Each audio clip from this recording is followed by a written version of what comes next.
Creo que todos nosotros a diario estamos escuchando o viendo por las pantallas de la televisión una serie de acontecimientos que seguramente a muchos nos entristecen.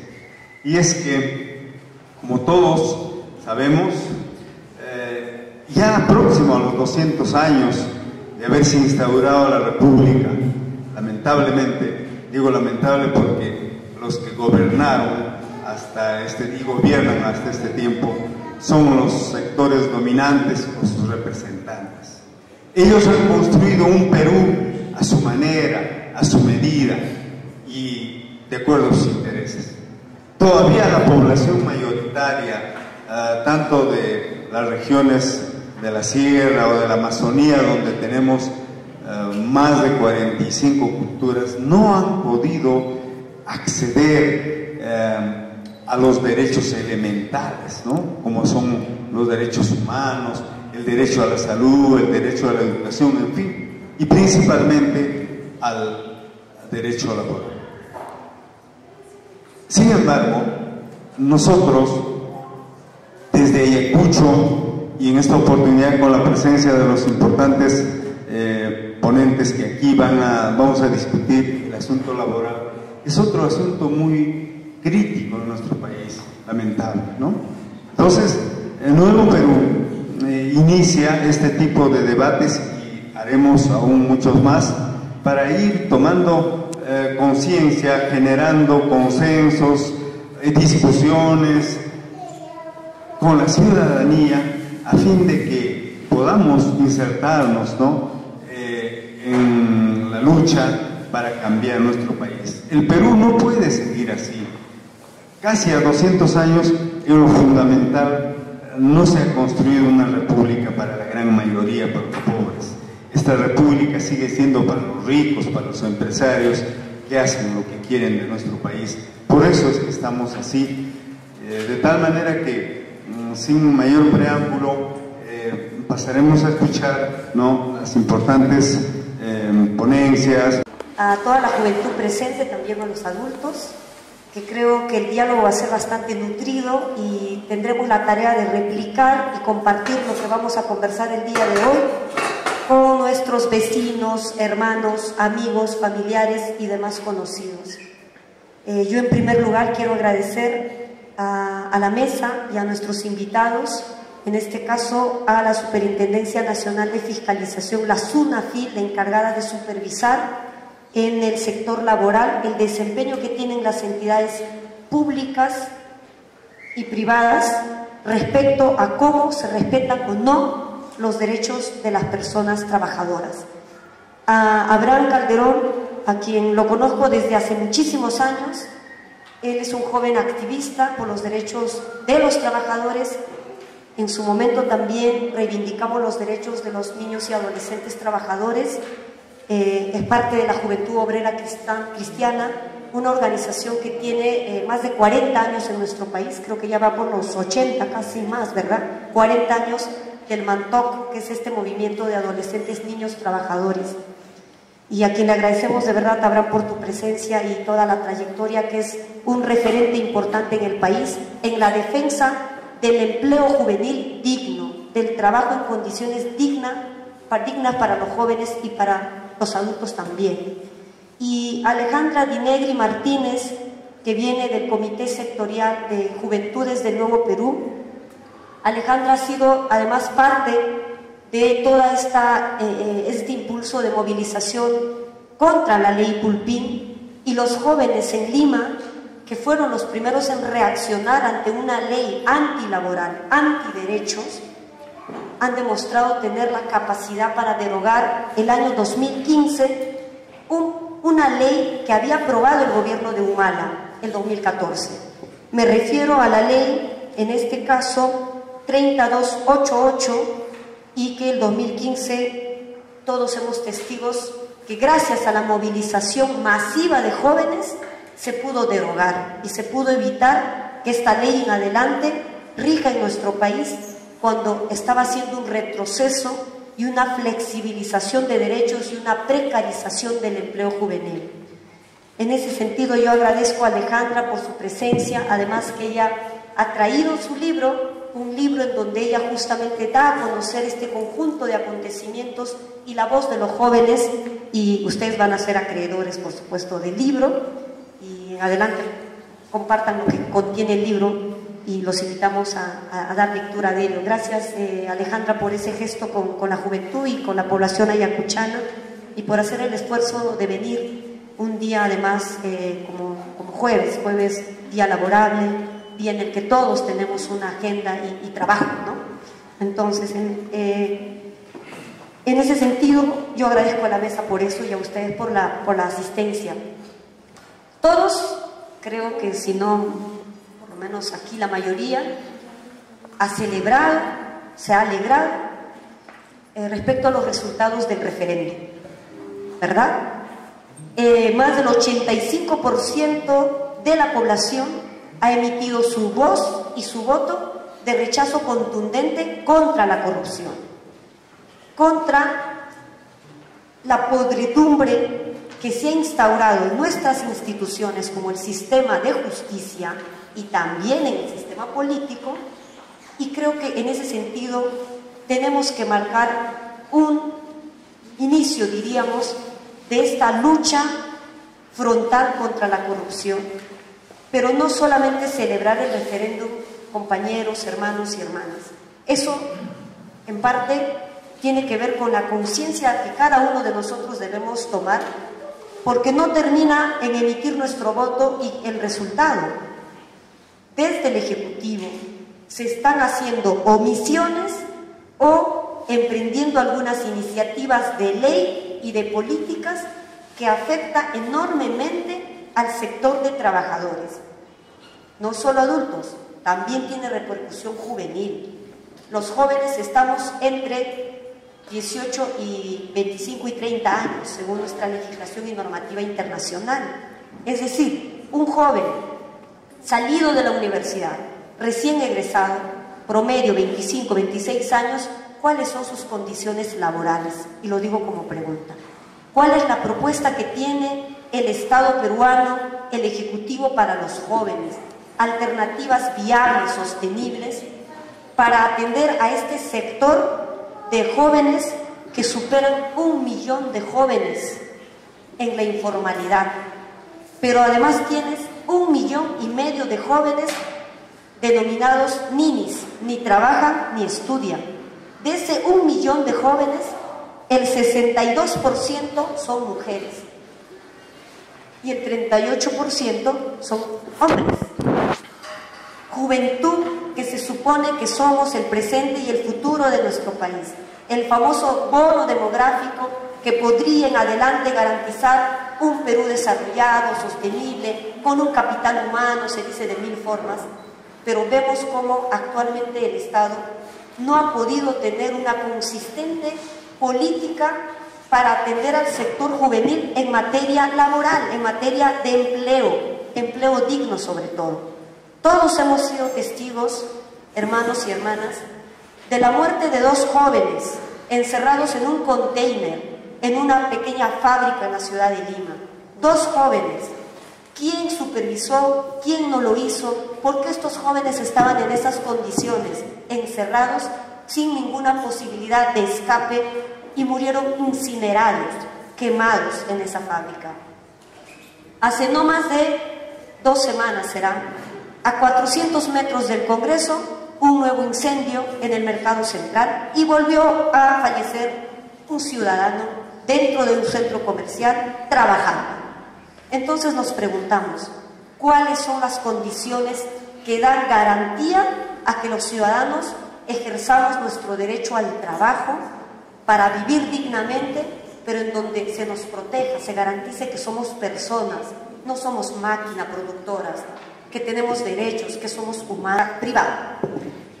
Sí, pero aquí hay un problema real y tiene que ver con el empleo juvenil. Y el problema es que en Ayacucho el empleo para los jóvenes no es que la oportunidad se presenta como un abanico en donde el joven opta, elige y tiene para escoger.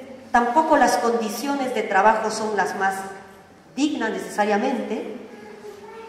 hay hechos y casos y testimonios de jóvenes que denuncian, que escriben a nuestras redes sociales, nos hacen llegar sus denuncias escritas, donde cuentan que efectivamente son presas de maltrato, son presas de simplemente no tener la oportunidad, pese a tener los grados, pese a tener estudios universitarios. Y entonces los jóvenes se preguntan, ¿cuándo vamos a tener la oportunidad para tener experiencia laboral en el sector público? Y entonces en ese año 2014 se sentía que en las regiones la reacción era muy mínima, aunque los pronunciamientos fluían. Pero en Lima la movilización masiva y la repercusión en algunas regiones grandes como Arequipa, Piura y otros, tuvo el respaldo. Entonces nosotros hicimos este evento, esta coordinación para tener el conversatorio, reconociendo que justamente los jóvenes a lo mejor no vemos cuánta implicancia tienen estos marcos legales en nuestras vidas, y a lo mejor porque no somos necesariamente conscientes que tenemos el derecho a un trabajo digno, o nos falta en efecto un nivel de organización respecto a este tema, porque sí nos organizamos para protestar contra la corrupción, nos hemos movilizado contra la contaminación ambiental, nos hemos movilizado contra la violencia que sufren las mujeres. El tema del empleo juvenil en Ayacucho sigue siendo un tema pendiente, y a nosotros como despacho sí nos preocupa de sobremanera, porque si no hay voces juveniles que conozcan, que sepan de cómo en el gobierno actual y los marcos legislativos vienen atentando o favoreciendo a los jóvenes y las oportunidades laborales, entonces es una voz opaca. Pareciera que todo está bien, ¿verdad? No pasa nada, está tranquilo, los jóvenes contentos, y yo siento que no necesariamente esto es así. Y hoy, el día de hoy, vamos a tener la oportunidad de escuchar tanto a Silver, a Abraham y a Alejandra de un modo además ameno, horizontal, interactivo. Obviamente nuestro trabajo es sancionarlos administrativamente. En mayoría de los casos estas empresas lo que ven por facilidad o toman una actitud más fácil, que tiene que ser con el tema de no asistir a las comparecencias que el inspector laboral les llama, ¿no? Es decir, el inspector laboral lo que hace es, dice, señor, usted tiene que venir y le doy un plazo para que pueda formalizar a sus trabajadores. Pero sin embargo, el empleador lo que hace es decir, no voy a la comparecencia y simplemente múltame por haber inasistido a la comparecencia, pero no te voy a dar información sobre el trabajador y qué condiciones tenía y si le voy a pagar o no lo que la ley manda que se le pague al trabajador, como podría ser propiamente el tema del sueldo, los beneficios sociales y entre otros. Asimismo, sucede lo mismo, digamos así, en el tema de seguridad y salud del trabajo.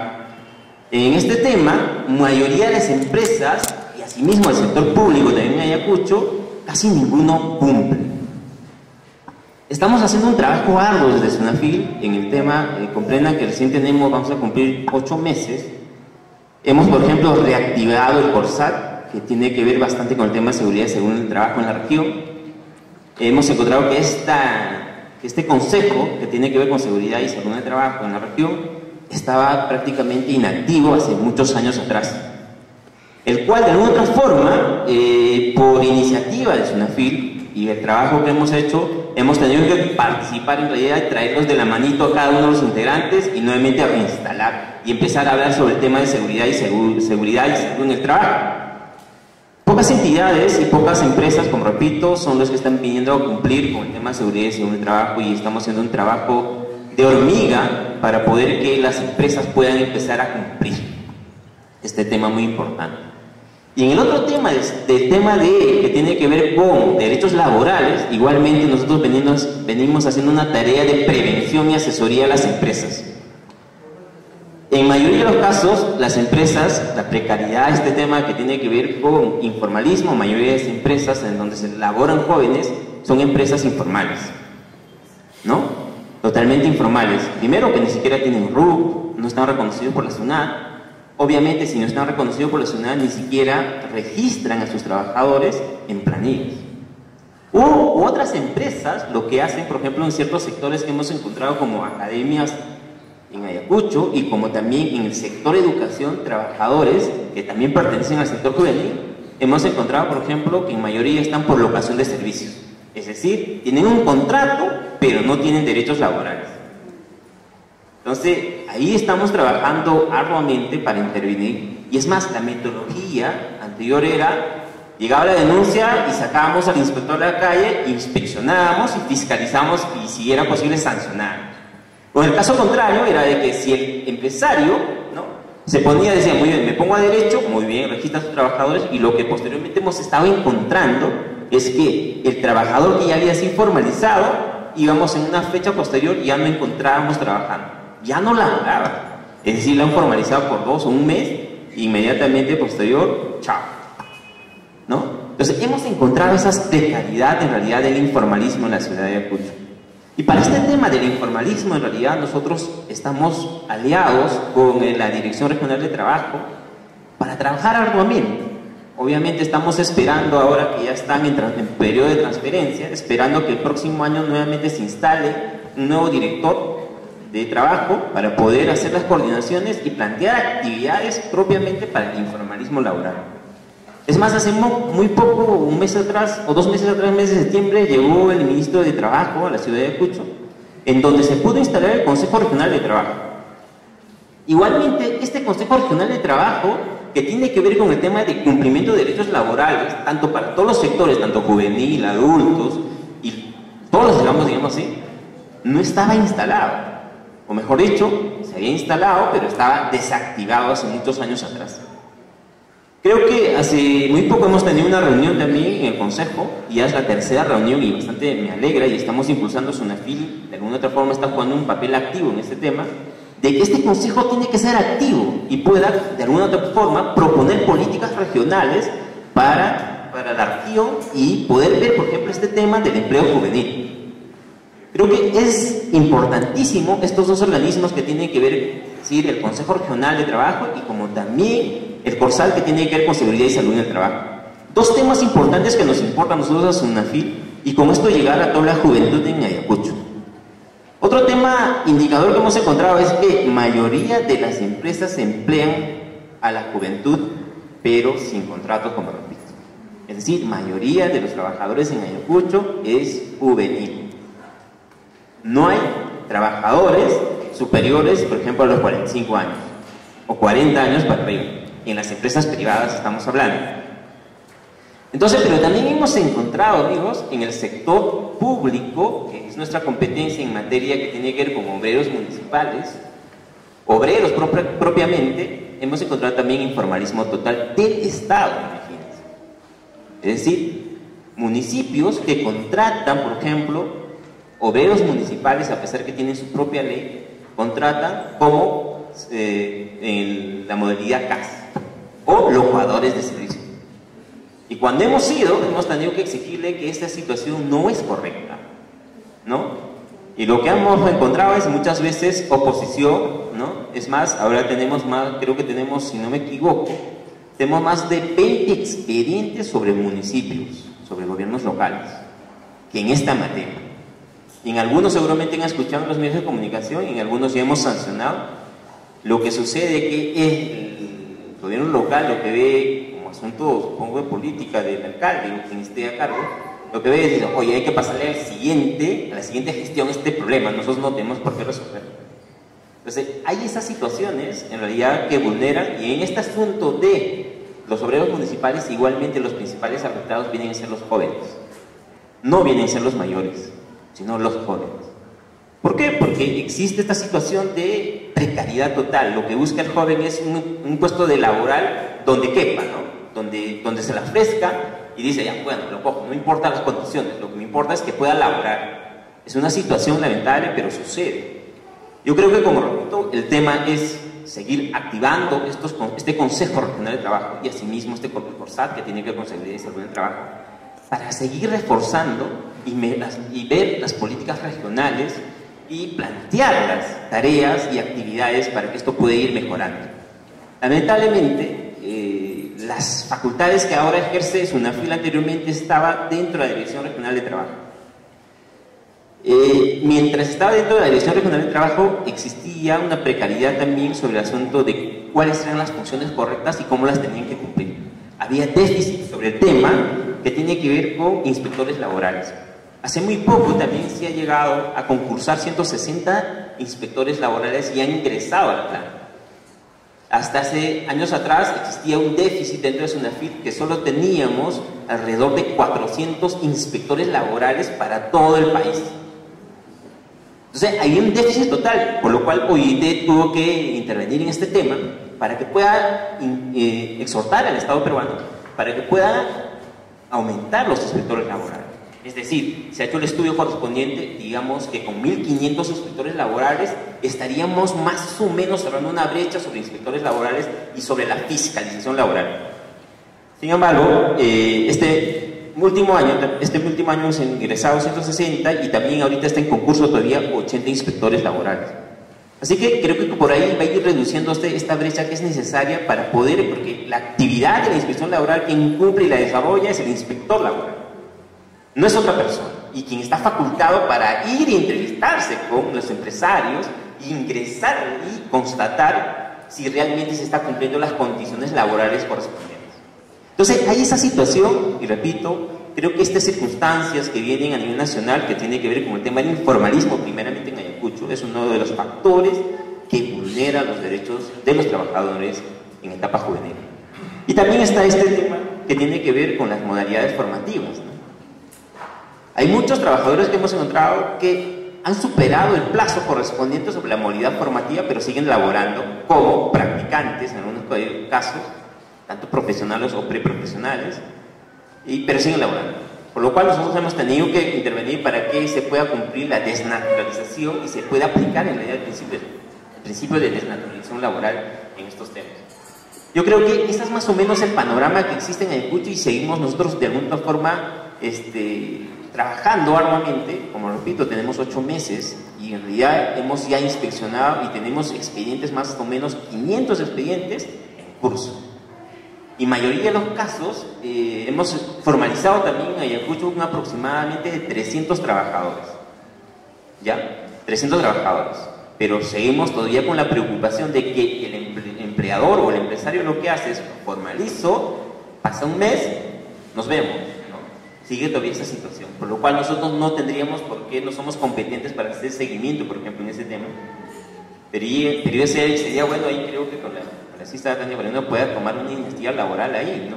Una iniciativa para el Congreso, para que pueda tener en cuenta de que sancionar también, porque lo que está haciendo el empleador, lo que está haciendo es ponerle trampa a las cosas, ¿no? Simplemente cumplo por el momento, pero cumplo un mes y de ahí termina la situación. Pero nosotros como SUNAFIL no tenemos competencia para hacerle el seguimiento si se sigue cumpliendo y sigue elaborando, ¿no?, ese trabajador.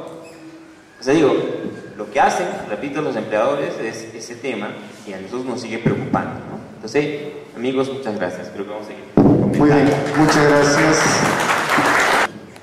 Primero, sobre la precariedad, quisiera decir que se encuentra tanto en lo que se llama trabajo formal, pero también en lo que se denomina trabajo informal, mejor dicho, ¿no? ¿Cómo se expresa en el sector del trabajo formal? A través del subempleo, ¿no? Es decir, por ejemplo, cuando te llaman por teléfono a cada rato para que renueves tu línea o compres un nuevo equipo, ¿no? ¿Quién lo hace? ¿Es directamente Claro? ¿Es directamente Movistar? No es cierto. Son a través de algunas otras empresas, call center, que con ellos contratan, y los jóvenes trabajadores, porque además son la mayoría jóvenes trabajadores que trabajan en los call centers, los que te llaman, ¿no? Y tú les contestas mal, les contestas como en ese día estás tus ánimos, ¿no? Pero lo mismo ves en los bancos. Cuando tú vas a un banco, vas a ventanilla, todos tienen su bolito del Continental o del crédito, pero tampoco son trabajadores directos del banco, o sea, de la empresa del banco. No es así, ¿no? Entonces uno tiene la falsa impresión de que, sí, mira, el banco de crédito contrata a tanta gente, da empleo a tantos, ¿no? Y todavía empleo formal, pero no es así, ¿no? O sea, la tercerización es una forma de generar informalidad dentro del empleo formal, aunque existan contratos, ¿no? Aunque existan contratos. ¿Qué más? En todo el aspecto del sector informal están los que tienen trabajo dependiente, como un joven que trabaja en una tienda en el mercado, ¿no? Que trabaja desde las 8 de la mañana hasta las 9, 10 de la noche, que no tiene contrato, que solamente a veces de repente trabaja para que le paguen, no sé cuánto pagarán aquí en Ayacucho, pero en Lima te pueden pagar 20 soles el día, por ejemplo, ¿no? Si en Lima es así, acá debe ser menos, ¿no? ¿Y qué es lo que le retribuye? El almuerzo, por ejemplo, ¿no? Como eso es un montón, no solo en los mercados, en un montón de otras modalidades, ¿no? Es decir, no hay un contrato por escrito. Pero lo otro es también todo el sector de autoempleados, lo que se llama los autoempleados, que va desde un joven o una padre de familia ambulante que compra algo y que lo revende en las calles, ¿no? O que se genera a sí mismo su propia fuente de ingresos, pone un pequeño negocio unipersonal, o sea que el dueño y trabajador es el mismo, ¿no? Y se autosomete a condiciones también de una explotación muy dura, ¿no? Pero puede decir que no tiene jefes, y es como que esa es una forma de aliviar su explotación, ¿no? Entonces, este asunto de la informalidad está, como decía, desde uno que es autoempleado como alguien que es un trabajador dependiente, ¿no? Se da en los mercados, en las empresas, en zonas rurales, toda la gente, no sé si toda, pero la gran mayoría de agricultores, ¿qué condición laboral tienen? De informalidad, ¿no? Porque son productores familiares, productores de la comunidad. Ni siquiera son empresas, son familias que producen y que venden al mercado, directamente al que va a vender aquí de repente del mercado, o directamente a una empresa que después la va a llevar a Lima o que va a exportar, ¿no? No tengo el dato exacto muy bien, no conozco muy bien si acá en Ayacucho hay empresas de agroexportación que sí contraten mucha gente, ¿no? Seguramente que lo hay, ¿no? Pero imagino también que no es la mayoría de agricultores que están empleados por ese tipo de empresas. Entonces, hablando un poco de esta precariedad, algunos podrían llegar a pensar que es como se hacen todos los esfuerzos para que haya más empleo formal, para que los trabajadores tengan más derechos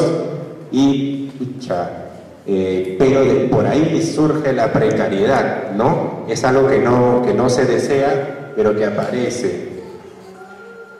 Mi opinión es que no es algo inesperado la precariedad.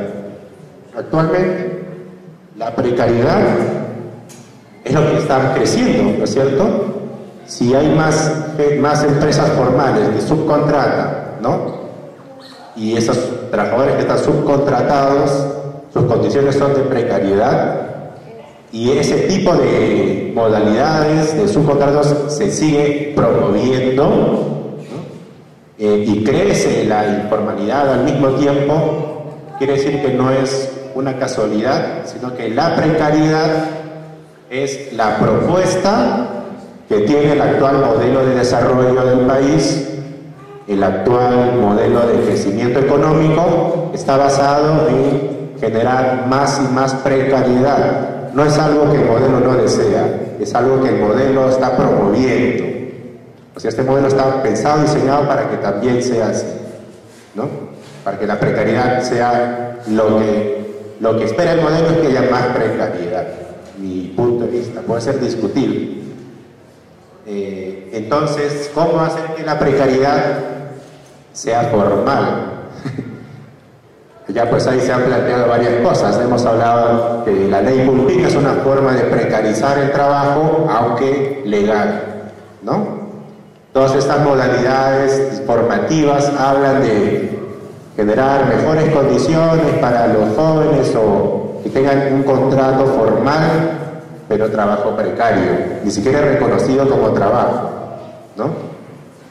O lo que en los últimos días han venido escuchándose de sobre todo los empresarios y parece que también por lo menos del Premier, ¿no? De que hay que hacer más fácil los despidos y hacer más difíciles las reposiciones laborales, ¿no? Pero hay que compensarlo haciendo que la empresa que despide pague mucho más a la hora de despedir. También son formas de precarizar la vida, ¿no? Pero hay normas para todo eso, ¿no es cierto? Entonces, para mí es un argumento más para decir que la propuesta del actual modelo es seguir precarizando todo el mundo del trabajo. Sí, ahora y voy a hablar un poco más ahora sí voy a hablar de lo que está en las diapositivas. Creo que esa es la primera. Bueno, esta es una imagen de las muchas imágenes de las marchas Pulpín. La siguiente es mira, estos son datos hasta el 2014, datos del INEGI, ¿no? A través de la Encuesta Nacional de Hogares. O sea, estos datos sirvieron seguramente a los que propusieron entonces la ley Pulpín para decir, esta es la realidad. Vamos a proponer algo respondiendo a esa realidad. Bueno, ¿de qué trata? La tasa de desempleo de la población joven en comparación con la población adulta. Mientras que celeste es la tasa de desempleo adulta, que para el 2014 iba reduciéndose, ¿no? Era de 1.7. La tasa del desempleo juvenil era prácticamente, no se movía, ¿no? Era mayor que la del desempleo adulto, pero casi no había variación, ¿no? La siguiente, habrán dicho, hay que hacer que haya más. La siguiente habla un poco de los tipos de contratos que había hasta el 2014, lo que está en anaranjado es los que trabajaban jóvenes de 15 a 29 años, que trabajaban sin contrato. Si vemos en los años consecutivos, al parecer hubo una mínima disminución de los jóvenes que pasaban de no tener contratos a tener contratos, ¿no? La siguiente. Jóvenes empleadores entre 15 y 29 años en relación a la población económicamente activa ocupada. Del 2009 al 2014, la cantidad de jóvenes empleadores, es decir, por ejemplo, un joven que puso su pequeña empresa, ¿no? Que contrataba, no sé, 2 más o 5 más, ¿no? Microempresas, esa cantidad de jóvenes que podían contratar, generar empleo a otros jóvenes, se iba reduciendo, ¿no? O sea, todo ese rollo de los emprendimientos, con este dato uno puede criticarlo, ¿no? Porque parece que no han tenido mucha sostenibilidad, seguramente por el poco apoyo que tenían, ¿no? Pero la reducción es significativa, ¿no? Siguiente.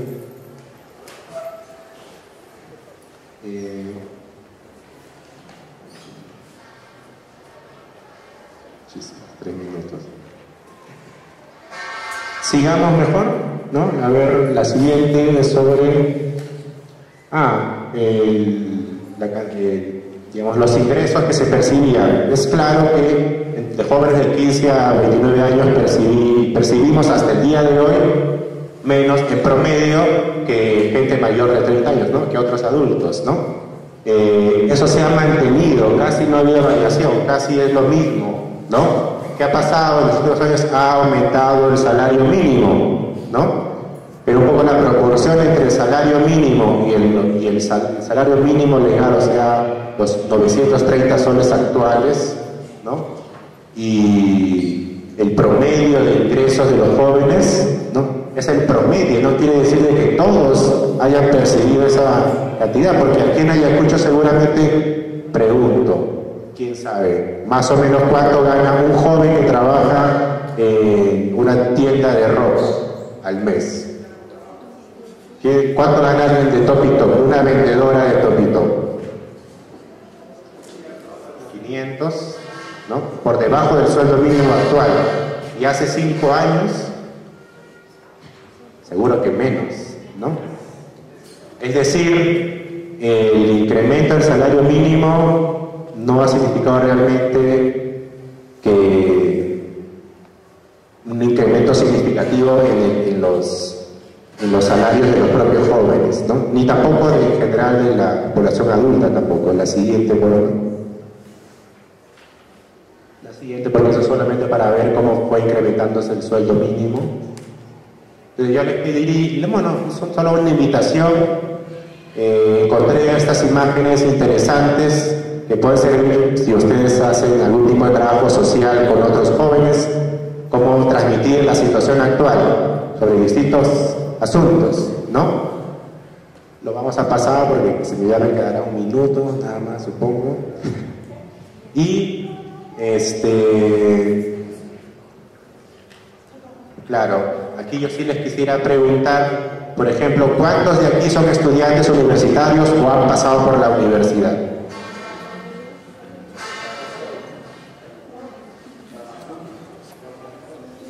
Más de la mitad, por lo menos, ¿no? Y mi pregunta es, ¿ustedes aspiran a después tener un empleo ahí en Top y Top? ¿No? Otro tipo de empleo, ¿no es cierto? Formal, con contrato, con 8 horas de trabajo, con CTS, más o menos así, ¿no? Y la cantidad de jóvenes que han pasado por la universidad aquí en Ayacucho seguramente se sigue incrementando porque además de la nacional deben haber filiales o universidades privadas y eso debe seguir en crecimiento, ¿no? O sea que cada vez hay más jóvenes que pasan por el sistema educativo superior y que tienen aspiraciones de mejores condiciones laborales, ¿no es cierto? Y condiciones de vida. Ya solo le pido un minuto y ahí muere. Pero ¿qué han dicho los jóvenes en este tiempo? Sobre la ley Pulpín, todos estuvimos de acuerdo con que se derogara porque era discriminatoria por ser joven. Sobre la ley de experiencia, la señora Bartra, ¿no? De modalidades formativas, doblemente discriminatoria, no solamente por ser joven, sino también por ser pobre. Porque ¿quiénes son los jóvenes que van al instituto? Sí, desean estudiar, pero no pueden darle 5 años de su vida, 1 año, 2 años. No tienen posibilidades de pagar tanto como a veces se paga en una universidad. Entonces esa ley también era dirigida sobre todo al joven más pobre, al más pobre. Y nada más solamente la invitación a seguir debatiendo el tema, de generar otros espacios de discusión sobre jóvenes y trabajo, que es bien importante.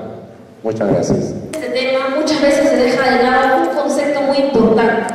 Y ese concepto tiene que ver con la palabra seguridad. Seguridad en el sentido pleno del acceso al trabajo como tal, de las condiciones del empleo y cómo a partir de ahí se accede a los servicios públicos. Entonces, en la situación nuestra en nuestro país, cuando hablamos de empleo específicamente en el tema juvenil, la situación es crítica.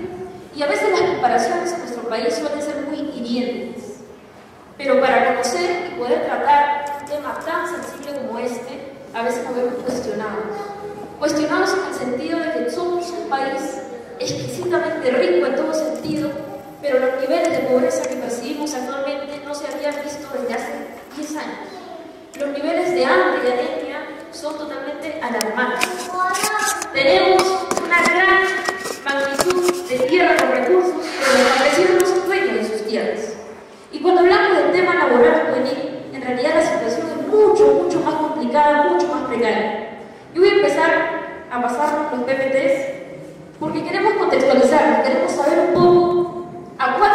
la ley Pulpín específicamente, si ha avanzado, si ha retrocedido, en qué situación estamos. Estamos en un contexto político que, como ustedes ya han podido ver, hay una crisis de régimen, una crisis en la cual la sociedad empieza a cuestionar cómo está organizado nuestro sistema económico, nuestro sistema social, nuestro sistema judicial. Y yo digo que a raíz de eso vivimos dos procesos, a su vez, que no se desdicen, un proceso constituyente y un proceso destituyente. Destituyente, por ejemplo, el referéndum. Hemos salido a marchar porque ya no toleramos la representación política de ciertas agrupaciones que se han encargado solamente de vivir de nuestro bolsillo y de nuestro país. Y un proceso constituyente desde el lado de las organizaciones sociales. Porque a pesar que haya dispersión, a pesar de que no haya organizaciones sociales como quisiéramos que haya en otros países, existen, débiles, fragmentadas por todo el contexto económico que hay, pero existen y están ahí reclamando sus derechos.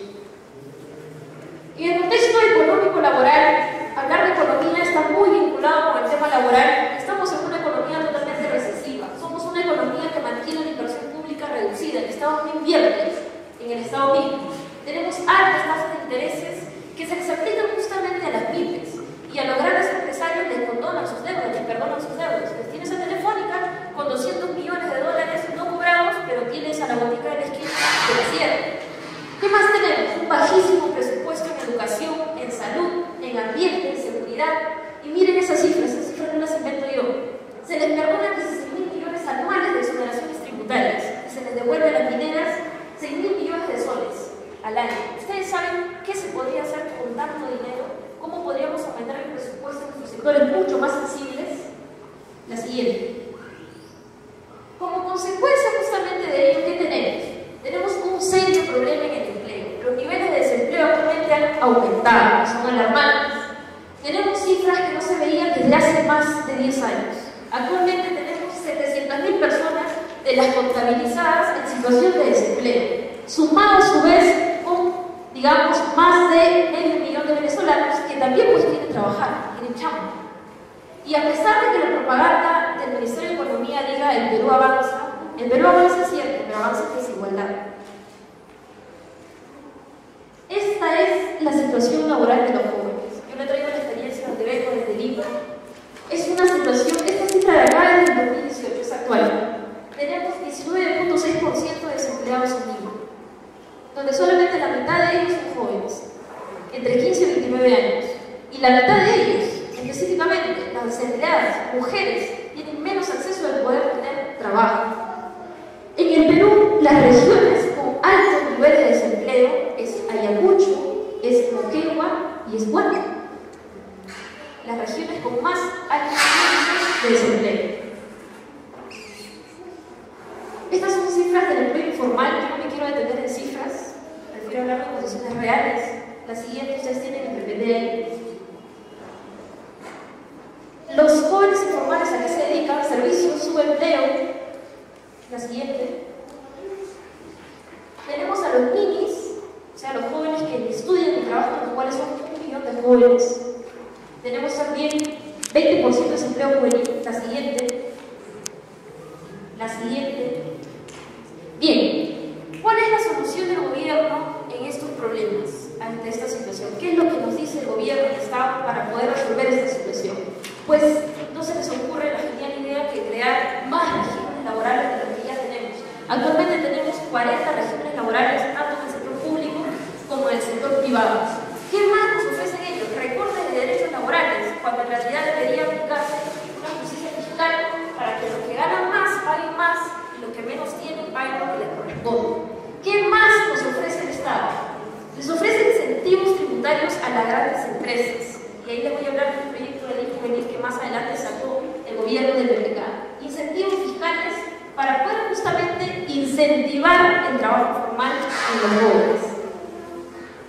Y es así justamente como hace 4 años una élite empresarial propuso a través del MEF, porque el MEF no fue creador de esa ley, una ley que promovía el acceso de jóvenes al mercado laboral y la protección social, una ley que todos conocemos como la ley Pulpín, y que dio justamente vida a un gran movimiento juvenil que en 39 días derogaron una ley y pusieron en jaque al Poder Ejecutivo y al Poder Legislativo. Este cuadro yo lo he armado. En este cuadro ustedes pueden ver la cronología más o menos menos de cómo nace esta ley. Esos son los dos responsables, digamos, quienes elaboraron un proyecto de ley sentados en un escritorio. Por eso un proyecto de ley que parece una monografía, porque no concibe la realidad del sector joven, y fue aprobado de la manera más rápida en la cual se puede aprobar un proyecto de ley. Y déjenme contarles una anécdota.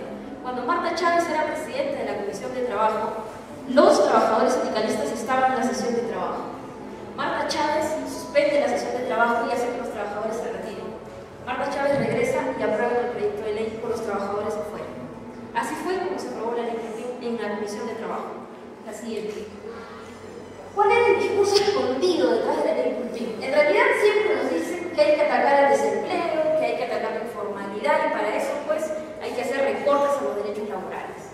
Pero no nos hablaba nada de su empleo y del autoempleo. ¿Saben cuántos ambulantes hay en Lima? Hay 300.000 ambulantes. Son cifras del 2014. Actualmente los ambulantes son más, porque el desempleo ha aumentado. Y ahora donde veíamos a un peruano vendiendo caramelos, ahora vemos a un peruano, pero vemos a 3 venezolanos más.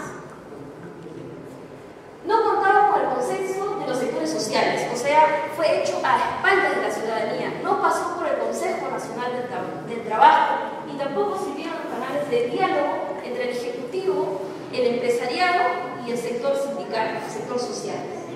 No fue elaborada por el propio Ejecutivo, fue elaborada por la CONFIEP. ¿Qué más? Fue aprobada sin una mayor discusión en el Pleno del Congreso. Y fue parte de uno de los 5 paquetazos que el gobierno debía tomar. Estuvo dentro del 5.º paquetazo.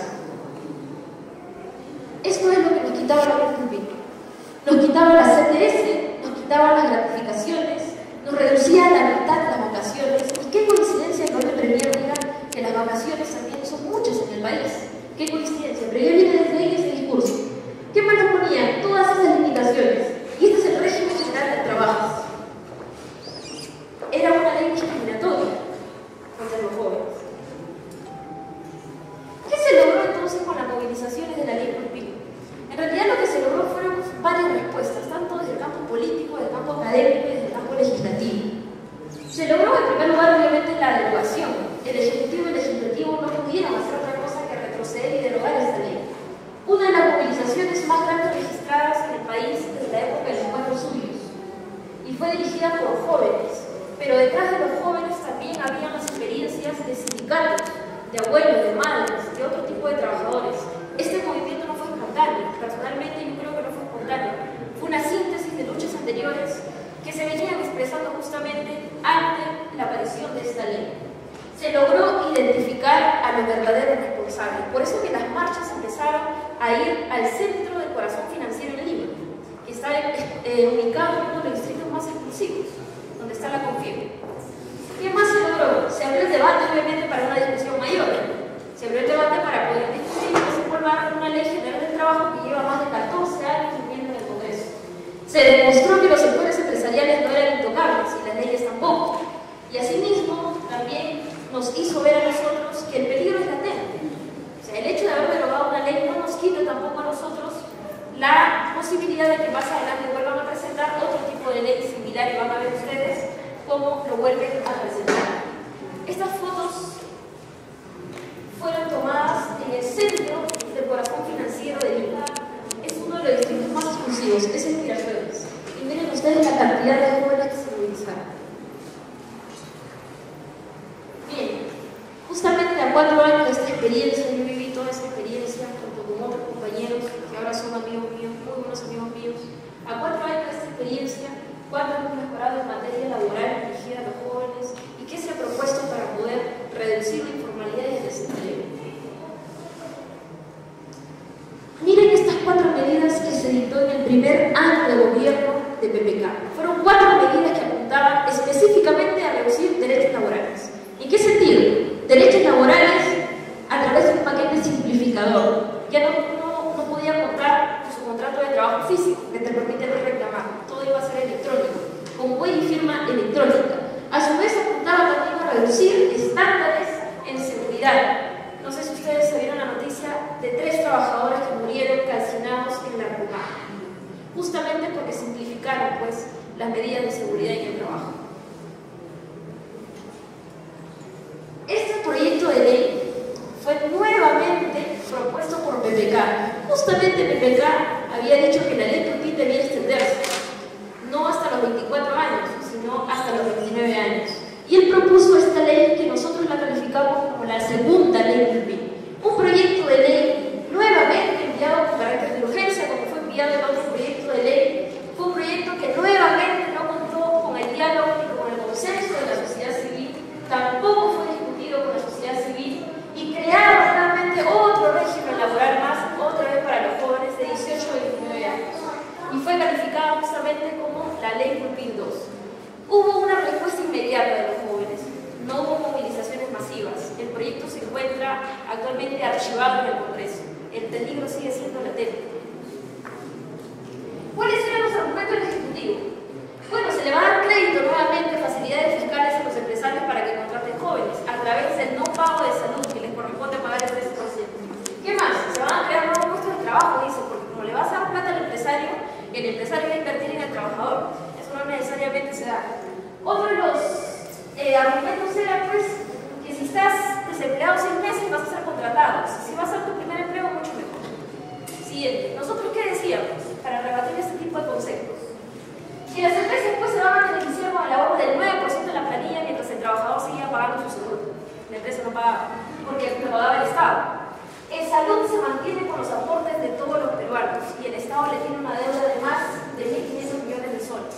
¿Cómo es posible que a través de salud van a subvencionar a los empresarios, disque dando puestos de trabajo? Lo otro es que se trata nuevamente de promoción del empleo juvenil precario para las grandes empresas. Entonces, la intención de poder precarizar la vida de los trabajadores jóvenes sigue latente. La siguiente.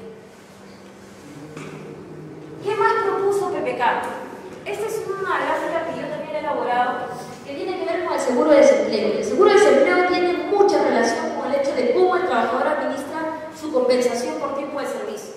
Se iba a crear una instancia, un fondo, en el cual una aseguradora, tanto privada, iba a administrar el dinero de un trabajador para poder, pues, si estás desempleado cada cierto tiempo yo te doy cierto dinero. Ya no eres tú el que administra tu dinero, sino una aseguradora. ¿Y qué iba a ganar esa aseguradora? El 2% de tu dinero. Gobierno de Vizcarra. Vizcarra asume el gobierno en marzo, cuando va con la PPK.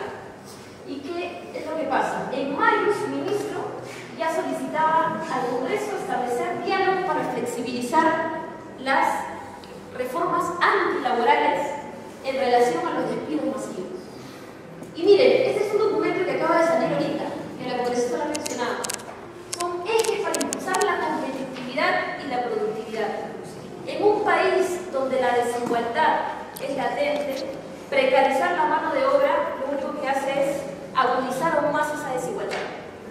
Y lo que buscan en realidad aquí es quebrarnos la vida. Quebrarnos la vida en el sentido de que no podamos hacer planes a futuro, porque el futuro es incierto. Entonces no sabemos si mañana más tarde vamos a morir o vamos a tener trabajo. No sabemos si vamos a llegar a fin de mes con el sueldo que nos puede alcanzar. No sabemos si vamos a comer todo el mes. Nos han quebrado la posibilidad de poder delegar a las generaciones futuras la esperanza, al menos el sueño, de que a través de un trabajo digno tú puedes acceder a vivienda, a salud, a educación. Y eso se llama quebrarnos la vida. Siguiente. ¿Qué más ha pasado? La reunión del CADE ya ha otorgado el 75% de aprobación al presidente Vizcarra. ¿Por qué? Justamente por ese documento. Y ese documento apunta a despedir pues, más fácilmente a los trabajadores, a no reponer a los trabajadores en su puesto de trabajo. Y son medidas anticonstitucionales que son refretadas por el Tribunal Constitucional en sentencias y en normas internacionales. Y eso es lo que dicen los empresarios. Los empresarios dicen que hay que despedir, que hay que revisar las vacaciones, que somos un mercado muy rígido. Sin embargo, también hay otro tipo de propuestas legislativas y ya para ir cerrando. Tenemos otro tipo de propuestas, porque no necesariamente tenemos que quedarnos en el plano reivindicativo, sino también en el plano propositivo, sino vamos a hacer netamente movimientos testimoniales. Y la idea no es quedarnos en lo testimonial, sino también en lo propositivo, y en la disputa del poder real que hacemos justamente actualmente en el Congreso, con los congresistas del Nuevo Perú del Frente Amplio. Hay una propuesta de la ley del primer empleo digno y productivo de la compañera Indira Wilma. justamente que ve y respeta por esa primera experiencia laboral de un joven que llega al mercado, para que no pague el derecho de piso. Porque ¿qué se dice? ¿El Estado qué dice? No te voy a dar todo gratis, algo te tiene que costar en la vida, tienes que pagar derecho de piso. Sí, pues, alguien tiene que pagar, pero no tenemos que pagarlo nosotros, los trabajadores y los jóvenes. Los tiene que pagar a través de una reforma fiscal y una reforma política, en la que el que tiene más pague lo que le corresponde y no se le perdone sus deudas. Ustedes han visto toda la cantidad de dinero que se les perdona. Si quieren derecho de piso, ese es el derecho de piso, pero no a costa nuestra, no a costa de una generación a la cual ya se les ha quebrado la vida. Siguiente. También hay otro tipo de propuestas del Congreso y del Escano que apuntan en ese sentido. Siguiente. Y se discutió otro tipo de propuestas. ¿Qué hacer para solucionar este tema? Nosotros proponemos instituir también un sistema nacional adscrito al Consejo Nacional del Trabajo que discuta, que vea a través de la participación y fomente la participación en diálogo con organizaciones juveniles. ¿Qué más proponemos?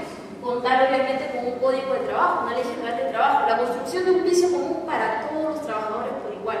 Porque no es posible que tengamos de los 40 regímenes laborales, 12 de los peores regímenes laborales, el agrario y el textil, que siguen siendo defendidos por el fujimorismo y que tienen nombre propio como la ley Trinca, porque esa es una ley que solamente favorece al dueño de grandes tierras y es uno de los regímenes laborales muy crueles. Ahí no hay CTS, no hay seguro, no hay nada. ¿Y dónde están los jóvenes? Están trabajando ahí. Y es una ley que nos favorece a los jóvenes, al pueblo trabajador no, le favorece a un señor y encima es fujimorista. Siguiente. Hay que aumentar el presupuesto a organizaciones como SUNAFIL. O sea, no es posible que tengamos a nivel nacional 400 fiscalizadores de SUNAFIL. Eso es una desgracia. Vamos a tener más jóvenes que se mueren quemados en containers. Es imposible que tengamos un país que avanza con un presupuesto limitado para sus fiscalizadores, que lo siguen despidiendo. Hay que instituir en el Banco de la Nación líneas de crédito para las MIPYMES, porque no es posible que a los pequeños empresarios, por darle un crédito, tengan que pagar 15 veces más de lo que paga un gran empresario. Porque no es posible que no se den capacitaciones y se aumente la productividad de nuestras MIPYMES, que son la mayor generación de puestos de trabajo en el país, liquidando, digamos, su poder adquisitivo a través de créditos fiscales. Y obviamente, pues hay que promover el acceso de las mujeres y de los jóvenes a través de mecanismos no discriminatorios, como estas leyes. Yo quiero finalizar ya mi exposición, creo que ya me he pasado del tiempo, en el sentido de que llegará el día en el que la gente en nuestro país muera dignamente, donde nadie muera por falta de comida, donde nadie muera en la puerta de un hospital, donde nadie muera quemado en un container. Llegará justamente ese momento en el cual moramos con dignidad. En algún momento vamos a morir. Pero creo yo que es en este momento que se habla de cambio de constitución, porque hay que cambiar la constitución, porque esto es consecuencia de la constitución de 1992, la constitución de Fujimori. Es el principal candado que limita grandes reformas estructurales. Y estas son consecuencias de ello. En medio de todo este proceso constituyente, en el cual la ciudadanía ha cuestionado cómo está organizada nuestra sociedad, nuestra política, nuestra economía, es importante que con el coraje y la fuerza de la juventud, con la experiencia y la sabiduría de nuestros abuelos y nuestras abuelas, logremos que esos cambios se hagan realidad. Y ahí los congresistas necesitan de ustedes, como ustedes necesitan de buenos representantes en el Congreso como la congresista. Cuenten conmigo, como yo cuento con ustedes, para poder lograr este tipo de cambios. Y yo creo que así será. Y sobre todo creo que con el ejemplo victorioso de hombres y mujeres de la batalla de Ayacucho que se celebró hace poco, nos van a guiar hacia el bicentenario. Yo confío en ello. Muchas gracias.